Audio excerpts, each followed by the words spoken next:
Welcome to Leaders with Heart. I'm here today in this beautiful natural setting for anyone who's listening to this, here with the incredible Matt Boyd from Nature Boss, Nature Escapes, and also the former CEO and founder of Vollie, which we'll dive into a bit of what all that means in a second. But firstly, just want to welcome you here, Matt, and express my gratitude for sharing this incredible day around a fire, a beautiful part of nature. Yeah, no, it's great to be here. Yeah. Thanks for inviting me. Thank you, mate. And we've already had a lot of nature showing up to make this fun. We had an interesting scene before of a wasp and a spider going at it. Giant wasp, size of your thumb, going after what looked like an even bigger spider. Yeah. But the wasp seemed to win. Reminding us of the magnificence and the chaos of what nature can be sometimes, but the beauty as well. Absolutely, yeah. Yeah, thanks for being here, man. It's a real pleasure to have this conversation. I've gotten to know you personally and have so much respect for who you are as a person. Thank you. And also witnessing your journey over the years and the courage that you've shown to really take your passion and your love for nature and also for service and really get it into the world at a large scale. So I'll share a little bit of context for anyone who is new to your story, which is that when I first met you, you were CEO of an incredible organization called Vollie, which was it was serving 1,300 charities over that time, helped them save $9 million by partnering skilled professionals with those organizations to give the professionals the gift of volunteering and to help make the whole process more efficient and streamlined for those charities as well. Yeah. And I'd love to hear a little bit more from you about that chapter of your life and what got you into that world, and then what was it about that particular way of serving and leading that really excited you? Vollie came about, so I studied marketing back in England, came to Australia, wanted to start my career in marketing back in 2008. Couldn't get a job because I was on a 1-year working holiday visa. So fell into hospitality for a few years. I was running out of money on the job search for this first marketing gig out of uni, and I also just wasn't getting past that fact that I wasn't a citizen in the country, so fell back into hospitality, which is something I did as an undergrad back in England, working in various pubs in and around the town I grew up in. And so did that. First year was incredible fun. Met my now wife through that experience. So that was incredible. The first year was just so much fun, and I couldn't believe I was getting paid to hang out with my friends and really just enjoy myself through that experience. The second year, the novelty wore off a little bit, and by the third year I was ready for that next challenge. So by that point I had the right visa. I'd gone from a sponsorship visa to a permanent residency situation in Australia, which was incredible because I had fallen in love with Melbourne within 2 weeks and knew I wanted to live in Australia. This was the place for me for 101 reasons. And so then started to go into those marketing gigs that I thought I always wanted. I did a few. I worked for a startup energy drink company as their state sales and marketing manager. That lasted a couple of years, and then I worked for a very short stint for an advertising agency. Didn't enjoy the work hard, play hard nature of that, very high stress, and I was just working for big clients that were already very rich, and I didn't want to make any richer, big car companies and so forth, just not aligned with my passions. This startup energy drink company, fun, exciting, trips back and forth to Sydney, unlimited supply of what was a natural energy drink, but still it's an energy drink. So not aligned with my passions again. And then the final gig was really the final nail in the coffin for me, just in terms of this isn't speaking to what I really cared about. And it was a bit of a strike through situation for me personally. because I started to think there was something wrong with me. I thought, I'm just getting up every day and I'm not passionate about the work I'm doing. And so one day I saw a segment on TV where the Royal Children's Hospital and the Lord Smith Animal Hospital were combining to run pet therapy. Amazing. At the Royal Children's Hospital, and I just thought that was perfect with my 2 fluffy cavoodle dogs. So my wife and I, Tanya, we did that. We signed up. We went through the forms that we needed to fill out and the induction days, and after quite a long time we were finally there at the Royal Children's Hospital and spending time with these children, and it was an absolute game changer for me. It was a complete shift in everything I thought I knew and understood. I left that Royal Children's Hospital in tears. Every time I was shown that the objectives and the outcomes of your work can actually be so much more than helping the company make more money or build greater brand awareness, or all those different KPIs. They just meant nothing to me beyond that experience. It was people's lives, it was their well-being, and from there I became a serial volunteer. Very, very quickly, aligning with amazing organisations like Edgar's Mission, an animal sanctuary an hour north of Melbourne. Being a farmhand, cleaning out animal pens and feeding them and so forth, and I loved that.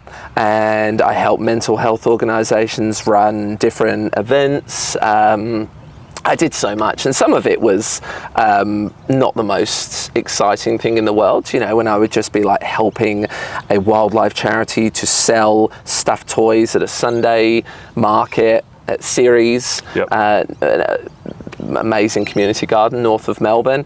You're just standing there and it's transactional, but you're helping the organisation make money. But I was trying everything, and I enjoyed it. I was inspiring some friends around me at the time and colleagues to also start to volunteer because they'd always struggled. But I did recognise a problem through that. I'm very pragmatic, and even though I'm there and I'm scooping chicken poop or whatever it might be, I'm thinking and I'm wondering, okay, I seem to be the youngest person here by quite a few years. Why is that? What's missing? And that ultimately led me to start Vollie and identify a problem. Which I then went on to research for many, many months to curate an online volunteering platform in Vollie. Yeah, incredible. I love that. So what I heard when you shared all of that was just how much you received from going and volunteering at that children's hospital. It was life-changing for you. And there was that desire to give, but you could really feel how this was one of those win-win situations where everybody benefits by the activity being facilitated. It just gives you so much. And at this point in my life now, having reflected on my years of volunteering and Vollie, and read so many books and listened to so many podcasts, so many people talk about service, giving back, however you want to frame it, it just gives you this incredible wealth in your life.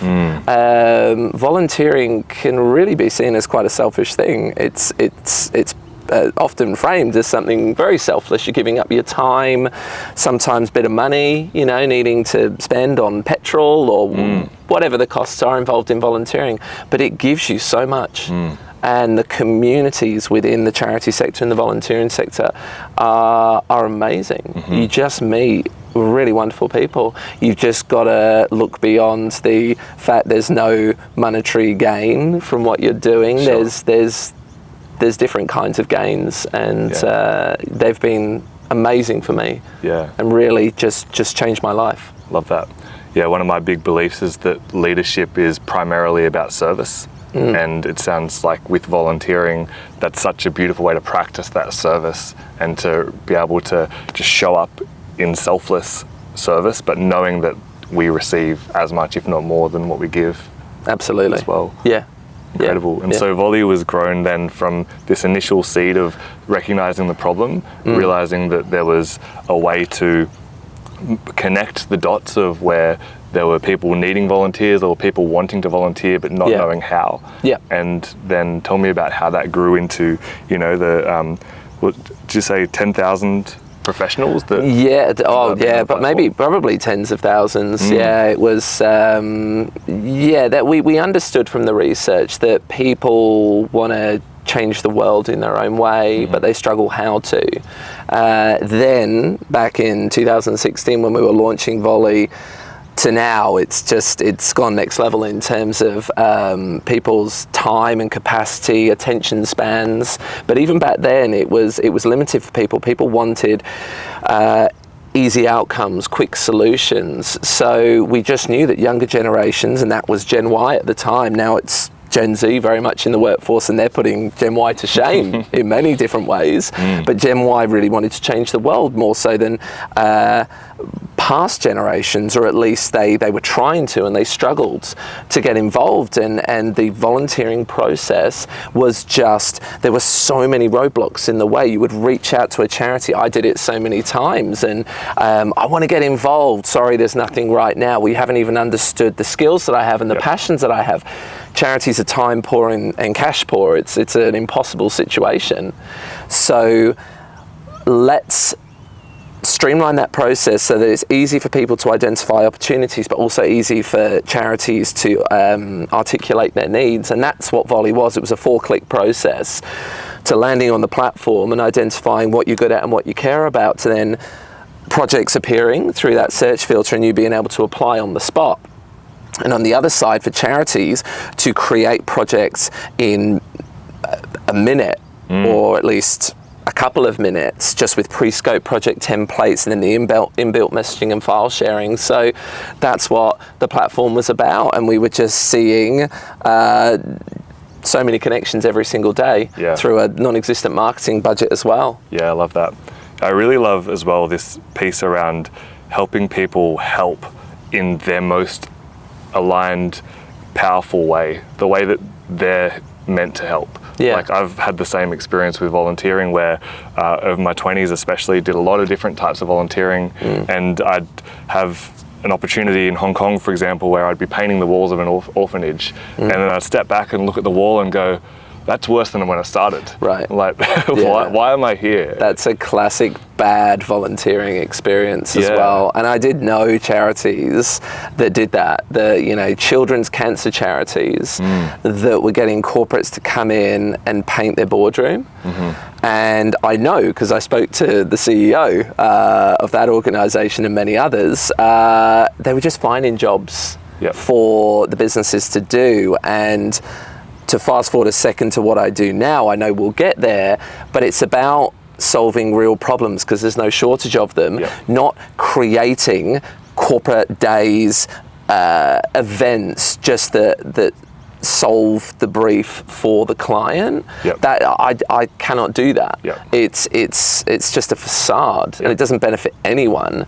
So those situations are all too familiar. So it's about articulating the real needs of the organizations that we want to align with, and join that community and support, rather than just figuring out like, oh, we'll create this day, we'll stuff goodie bags, again in some conference room, and charge them, $2,000-$3,000 for the day. It's CSR box ticking, and it's awful. It's arguably worse than doing anything, because you've done something and it's not benefited. And so it's a lie in certain ways, but it's hard. Charities struggle with the time, and we've got that group coming in. We thought we had weeks for that, so they just create something. So I hear that.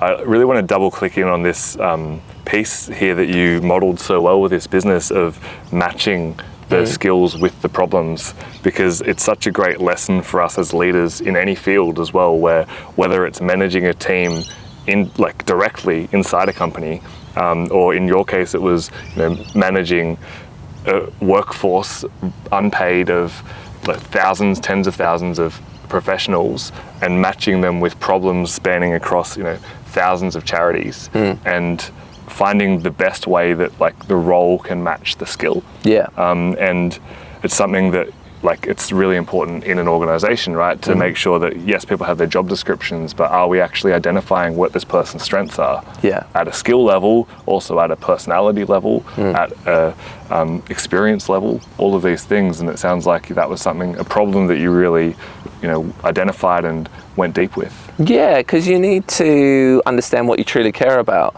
If you care about the environment and wildlife, more so than mental health, you're not a bad person. It's just that's where you want to concentrate your efforts. Love that. Yeah, Yep. so you need to be selfish in that regard, because I know, having spread myself so thin across so many different organizations, and I found that when I was planning a mental health fun run versus when I was at Edgar's Mission, surrounded by nature and animals, the Edgar's Mission experience spoke more to me. You will work harder as a result. So understanding what you care about, what you're good at as well. What you're good at might not be what's on your LinkedIn profile. Yep.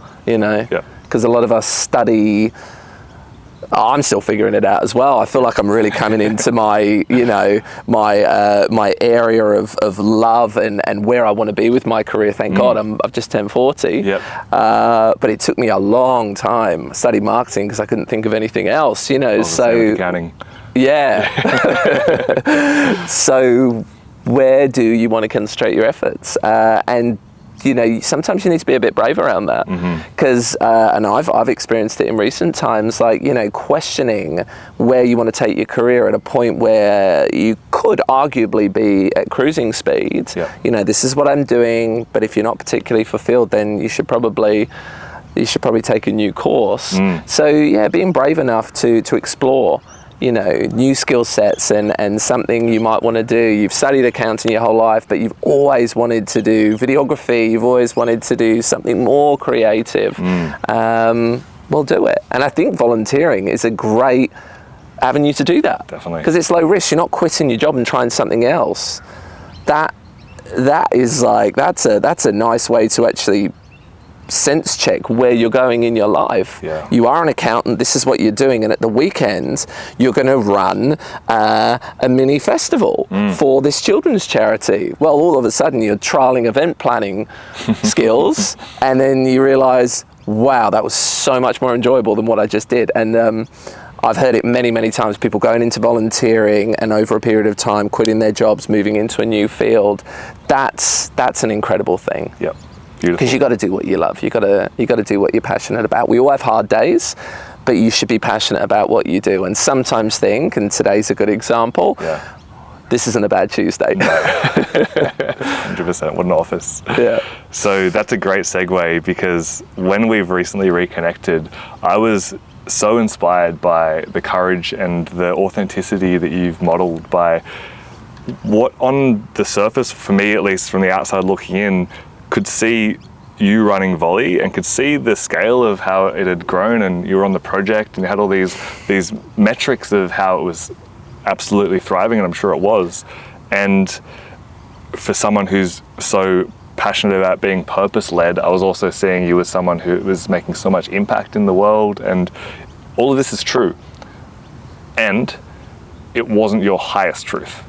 You had something else coming that was in store for you, that you took the courageous call to step away from Vollie and into your next chapter.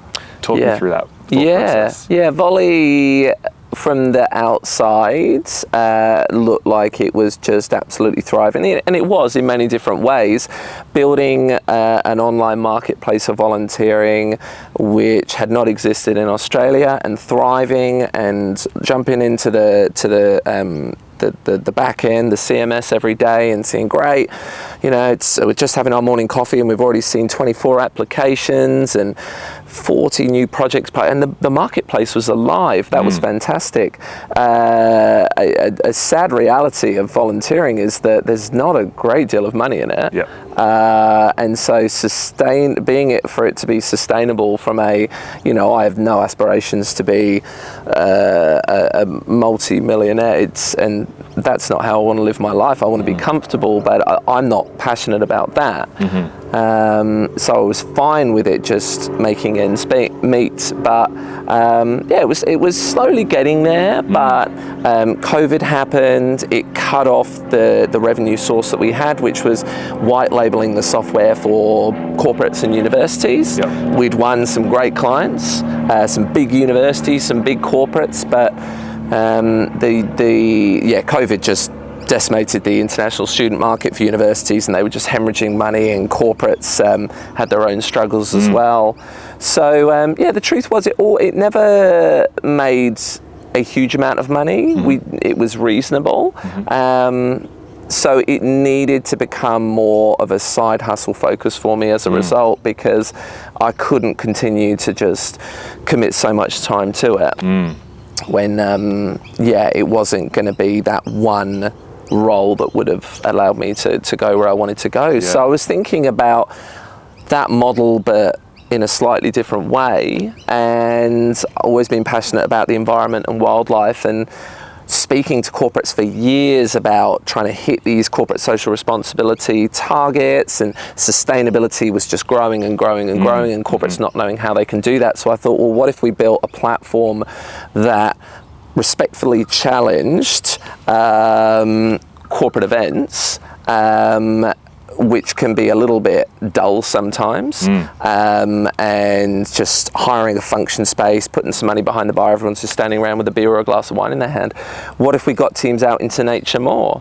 I knew through personal experience and also reading studies that nature reduces stress, boosts productivity, it enables collaboration, leadership development, which is more your world. So why don't we get teams out into nature more? And if we're getting them into nature, why not stand up for nature and hit those sustainability objectives? So through lockdowns and in-person events being anything but the norm, I was developing an events business which launched around 2023 at a time when the world was still in recovery but opened up again, and events were back with a bang. So we've moved into that space. Yeah, incredible. And again, I don't want to put words in your mouth here, so correct me if I'm wrong, but what I've really heard you express to me is just how much you love being in nature. You love whenever you get to actually be in the experience, out of the office, and Vollie was beautiful in all the service that you did, but there was a part of you that wasn't fully expressed. Yeah, absolutely. Because I was thinking big tech business, highly scalable marketplace, that's great. It was someone else's dream, which I heard not so long ago. And I can't recall where I heard it. It would have been on one of the podcasts, but just that guest of the podcast questioning, are you living out somebody's dream? And I think in the startup space, I can't speak for other entrepreneurs, but I think a lot of people are living out their dreams, but some people would be living out the Silicon Valley dream. The big tech unicorn dream. This business is still growing and generating great revenue, and I can travel wherever I want to go. It's that scale that comes with the business. That's what I was trying to do with Vollie. Like, the impact was at the heart of what I was doing, but I loved the fact that I could be anywhere building the business. And so that, because you just work for years and years and years. It doesn't happen overnight. It doesn't happen in a year for a few businesses, but not many. It's many, many years. It's many, many years of being behind screens, trying to build out this tech platform. And I struggle with that increasingly. And it's only in recent times that I've just realized that, it's just incredibly important to be out in nature as much as possible. I didn't think it was possible with the work I did. But it's key to me. Amazing. So tell me more about this new chapter then. So you've got two businesses, Nature Boss and Nature Escapes. And so what's the problem you identified that in a similar way to how Vollie really helped connect those different resources of the professionals and the problem of the charities needing skilled labor? How have you gone about identifying the business opportunity here within Nature Boss and Nature Escapes? Nature Boss is that online marketplace, highly scalable vision, essentially a problem solver for event planners looking to book a different kind of event. It's got to be out in nature. It's got to be focused around sustainability. Sustainability has to be an emphasis of that event planner, whoever they are, whether it's a professional conference organizer, an inbound tour operator, corporate, HR manager, EA, whoever it might be planning that next event. So that is an online marketplace with thousands of nature-based experiences, which looks to address the time that is required to plan an event. We're looking, and we are successfully to date, reducing that time by at least 90%, if not more. Just helping them to find great experiences. So highly scalable, can be turned on in regions absolutely anywhere. We're currently operating across Australia and New Zealand, but can very quickly turn on regions across Asia Pacific and ultimately go into the UK, US, Europe and beyond. So it's it's nature-based experiences. And that's in essence what it's about. Amazing. And where did this passion for nature come from for you? Is this something that goes all the way back to childhood, or has it been relatively new? Childhood. I grew up in a big village called Chowth on St Peter in Buckinghamshire, about an hour west of London, and we were just surrounded by nature. So could argue we all are. Sorry? Could argue we're all surrounded by nature. Right? Well, it's never too far. You know, even if it's just that local park, we can step into nature multiple times a day. Now there are, in certain parts of the world, heavily urbanized environments where maybe it's a little bit harder, but generally, certainly in Australia, we're never too far from nature. So I just always loved nature, and it was only when I became a little bit more patient as I went into my mid-30s and was able to slow down and not distracted by bright, shiny things happening in cities and so forth so much, that I really realised that nature is just incredibly special to me, and so being in it is something I do every single day, whether it's walking my dog or taking my daughter to the park. But it's it's huge to me. Huge passion and hobby of mine to be in nature as much as possible. Awesome, me too. I think there's a lot of value in what you just said there around, there was a chapter where there was a shininess to the big cities and to that hustle lifestyle that was very appealing, and I'm the same. But through slowing down, you were able to notice that there was a deeper, more fundamental draw towards nature. And so I'd love to, just for anyone that is like hearing this and thinking, oh, that's all good for them, but nature's not a big part of my life. Why is this important on an individual level for someone to drop into this? Well, everyone's different, but I just get so much joy and satisfaction from it. It's the simple pleasures. So the distractions that were there more through my 20s and early 30s, they didn't really serve me. It was, going out with big crowds and whatever it might be, in more of those city environments. Well, if I was honest with myself, I came away from those nights out or whatever they might be and just didn't do a lot for me. And then just spending time in nature with the sights, the smells, the sounds, just it's so incredibly peaceful, and it just brings me so much peace and simple happiness and joy. And ever since I've had become a dad, and my daughter now, who is 4, that she has taught me that pure joy and happiness in life can just come from the simplest of things. Awesome. You could be sat on a couch at home and she is just coming out with some absolute hilarious gibberish while we've got some Disney movie on, one of the many movies on repeat, and I'm just so incredibly happy. And I don't need anything that the Instagrammable kind of life or anything on TikTok or anything like that is showing me that I supposedly need. just checking in with myself, and I'm like, I'm perfectly happy. Yeah. And that is what nature gives me. It is proven to reduce that stress. You're feeling a little bit fried and overwhelmed, just taking a step away from your laptop just for a little bit and just going for that walk, and you come back and it is free therapy available to us. Yep. Any point during the day. And nature might not be for everyone. I think there's different levels of immersion in nature. You can go for a walk in the local park, that's pretty low touch, or you can go camping deep in the bush away from the campgrounds and fending for yourself in various different ways, and that appeals to a smaller group of people.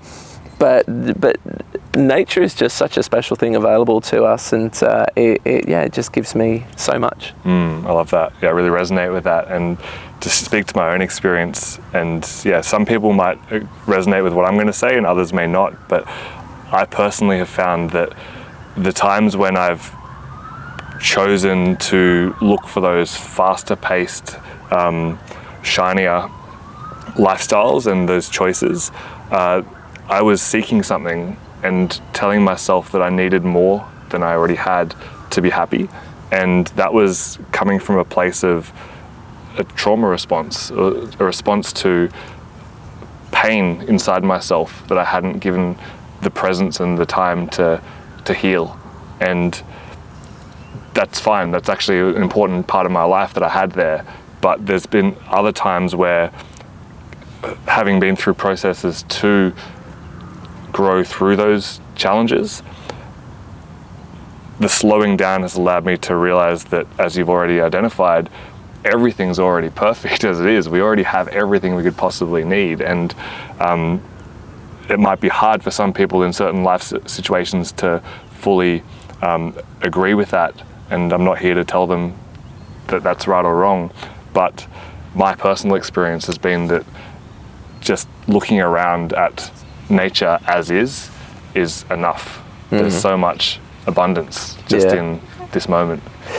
Yeah, that's a really interesting point. We all have trauma in varying degrees and varying amounts, but we all have some kind of trauma in our life, and identifying that is incredibly important. I wonder, what do you think about, because I feel like there's this pressure, and again, it's Instagram and other culprits, but life is short. Life is finite. We know that. There are certain tech billionaires in the US and in California trying to challenge that with various different ways. But life is finite, and we only live for a certain amount of time. Let's say 80 years, sometimes more, and sadly sometimes less.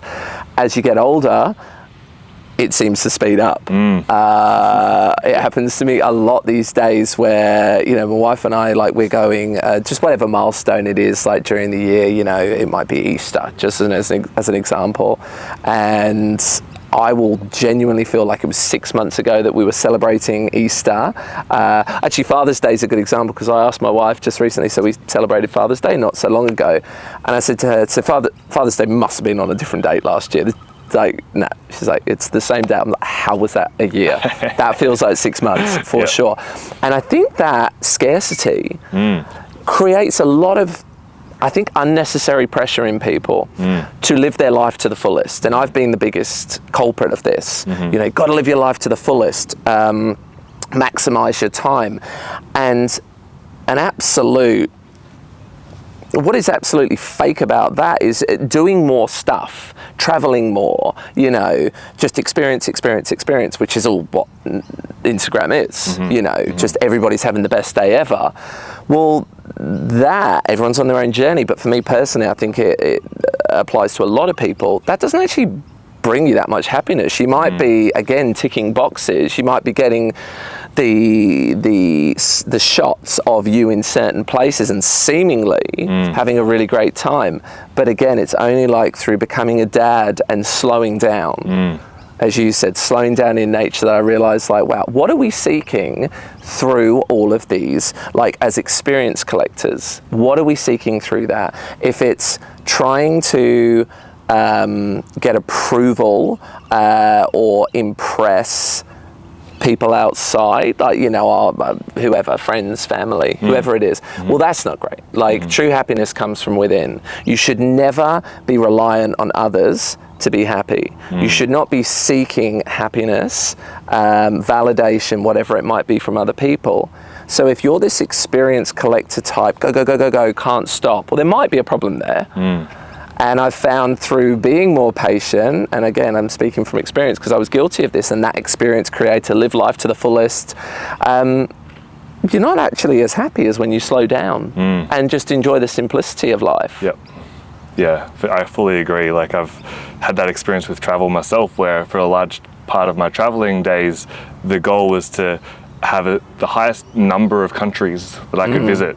And then I remember I was choosing, do I go back to Spain? But I've already been to Spain. Yeah. It's not a new country on my list. Yeah. But I love Spain so much. And I was like, I could go this other place that I've never been before. I get to add a number to my tally. Yeah. I'm like, what am I doing, man? Like, this is something I know I'm going to love. I know I'm going to be able to be present for and just properly get some life experience that matters. And so I chose to go to Spain. And I feel like what I hear in what you're saying there is, it's less about the quantity of experience and more about the quality and the depth of actually being present to be there for the experience. Yeah. Not just have it all happening and kind of not even really be actually able to take it in. Yeah. And there's nothing wrong with traveling, and I'm going to all but insist, strongly encourage my daughter to travel. It gives perspective to see the way other people live, to understand that absolute happiness can come from having very little. In certain countries I've visited, you know, kids in Cambodia just kicking a Coke can up and down, you know, the street on one of the days when we were heading to see Angkor Wat later, and just that they were just absolutely happy. Yeah. The purest form of happiness, and they didn't have a lot. So that perspective, you know, the perspective of just parts of India when we were staying in Mumbai in a pretty rundown area, and just seeing how limited people were living there. So travel is great from that perspective, but just be conscious of just what you're chasing, because I'm the happiest I've been in my whole life right now, and it does come with age, and I'm also so content. And so I just think look, we're just talking about that enjoyment of simplicity. If you can find absolute joy through sitting in a beautiful park like this, having a conversation with somebody you really enjoy the company of, like, wouldn't want to be anywhere else. And I think you want to check in with yourself from time to time and just, would I want to be anywhere else? And my answer, you know, 9 times out of 10, always really, unless it's a bit of a stressful day, is just, no, I'm good. I'm absolutely content. Love that. And I'll just bring this back to leadership as well. What I love about people like you who are really prioritizing contentment and fulfillment and happiness is that when I'm around you, I want to be around you more. And whatever it is that you're moving towards, I'm like, let's see that happen, and let's support that, and let's be a part of it. And so just for any leaders out there listening, just want to give that perspective that there's so much power to being someone that other people would want to model their life on at a deep level, not at a superficial level. Yeah. And it's quality. I feel the same way. Like, you know, we've reconnected. We knew each other in a pre-COVID past life. Your hair was shorter. I didn't recognize you when we first reconnected. Only just recently, and since we reconnected, what was no more than a couple of months ago. I've lost count of how many times we've been hanging out, but I look forward to it being as frequent as possible. You found your true self, and it's quality over quantity in terms of the time you spend, the people you spend your time with, and that sense that you get, that feeling you get. I think we've all had those catch-ups with people. We've come away and asked ourselves the question, if we're really honest, like, didn't actually do a lot for me. It just kind of felt like an obligation, like, I hadn't caught up with that person for a few months, we were due. But it's like those free nights, particularly when you become a parent, you know, they are few and far between. So choose those people and invest in those relationships that really fulfill you. And hopefully they fulfill the other person. I'm sure, you know, they do, because you find those alignments and those people that you want to spend time with. It's so important. Love that, man. Love that. Thank you.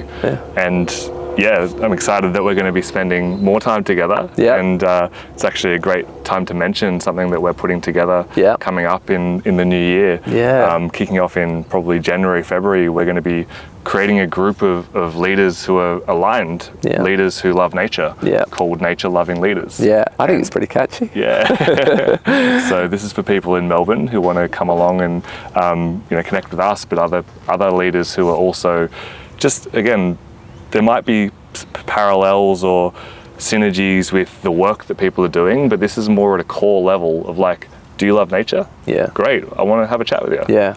And so we're going to meet at the Royal Botanic Gardens once a month and just have a great chance to share the journey of being a leader and caring about the environment. Yeah, guest speakers, we're all learning from this, whether we call it sustainability space, conservation, just environmental protection space. So that's right, we're calling on nature-loving leaders to come together once a month. It'll be the same place, so there's that nice routine. We'll start at a coffee shop, we'll start pretty early in the morning, not 7? Yeah. About 7, morning coffee, and then from there we just stroll into an easily accessible piece of nature. We'll have those guest speakers each month from various different walks of life where we can learn, but just connect with one another, and through those genuine relationships, opportunities can emerge. We were having the conversation before we started shooting with the wonderful crew here that we have to be commercially minded. We want to do what we do professionally and have a real passion for it, but we have to be commercially minded as well. Now, genuine relationships should come first. We don't want anybody coming along who's just selling. I mean, that's just not going to fly. But through these genuine relationships building, actually, I do this, you do that, great, there could be an opportunity to collaborate here, because at the end of the day, we're building businesses or working for businesses, and we want them to grow and have various different kinds of impacts. So that will come, like genuine partnerships, business relationships will come from a foundational love of just the great outdoors and nature. Yeah, beautifully said. Yeah, I feel like zooming out of that as well is that great lesson that when we're really aligned with what it is that we love and other people also love the same thing, then people will go out of their way to support each other. Yeah. And there's no sense of, or there might be a little sense of that egoic tendency to want to compete and have our own interests furthered. That is part of being a human sometimes, but primarily in those dynamics, there's much more of the shared mission element of like, I don't care if someone else succeeds in this, but I just want to see this succeed. Yeah. And that's where, having this shared ecosystem of people that love nature is hopefully going to build a thriving win-win environment for everyone. Yeah. Absolutely. It's a post-COVID world. I was running lots of events pre-COVID. It's a different world now, but the need for community and social connection has never been greater. We've got an epidemic of isolation, an epidemic of loneliness. And I know that if I saw something like this pop up, Nature Loving Leaders, once a month, Royal Botanic Gardens in Melbourne, I'm in. That sounds good to me. That appeals to me, and hopefully it appeals to lots of other people. We'll start pushing out this first event and promoting that soon. I'm just going to thoroughly enjoy the mornings. And you and I said this won't be the case, but if it's just you and me going for a walk through the Royal Botanic Gardens with a guest speaker, that'll be a great morning for me. So anyway. If we're joined by an initial 12 people and then 15, 20, 30, it's gonna be great. And we're gonna get great people along and connect with new people and just be on this shared mission from slightly different walks of life. Yeah, awesome, man. I'd love to close down this conversation with just asking you a little more about the direction of where you're heading with Nature Boss, Nature Escapes, and your mission in general. And it is that paradox, right, of acknowledging that everything's perfect as is, and we're here for a reason. We're here to bring our service into the world. So what's in store? What are you excited about coming up in terms of how you're serving? Well, it's 9 years now of building out tech businesses with the big vision, the highly scalable vision, and I am excited to look at something that's more of a mum and pop kind of business, and it's about running tours. It's about nature escape and being this tour operator business, which is quite different from a highly scalable aggregator platform, clicks, bookings, and so forth.